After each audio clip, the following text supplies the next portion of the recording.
Guys, ఇక్కడ ఏదో ఒక ప్రాజెక్ట్ జరుగుతూ ఉండింది. ఇది మధ్యలోనే కన్స్ట్రక్షన్ ఆపేసినారు. ఎందుకంటే ఎలక్షన్స్ తర్వాత పార్టీలంతా చేంజ్ అయిపోయినాయి కదా, అందుకనేసి ఆపేసినారు. ఇప్పుడైతే మేము ఇక్కడ ఈ ప్రాజెక్ట్ ఎలా ఉంది అని చూద్దామని చాలా కష్టపడి రిస్క్ చేసి గుట్టల్లో కొండల్లో పైకి అయితే వచ్చినాము. ఇక్కడ వ్యూ అయితే చూడడానికి చాలా బాగుంది. ఇప్పుడు మేము ఆ వాటర్స్ దగ్గరికి వెళ్తున్నాము, ఎందుకంటే అక్కడ కొన్ని పిక్స్ తీసుకుందామనేసి. మీరు ఇక్కడికి ఎప్పుడైనా వచ్చినారా? ఈ మన ఊరు సరౌండింగ్స్లో ఉన్న వాళ్ళు వచ్చింటే కమెంట్ చేయండి. ఇది లొకేషన్ అయితే కరెక్ట్గా నాకు తెలీదు.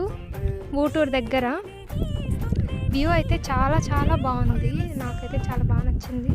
ఇదంతా రాళ్ళు. ఇంకా ఇది ఏదేదో చేయాలా అనుకున్నారు, కానీ కొంచెం పార్టీల వల్ల అట్లాలాగా మధ్యలోనే ఆగిపోయింది. అంతే ఈ వీడియో నచ్చినట్టయితే like, share and subscribe. Bye bye.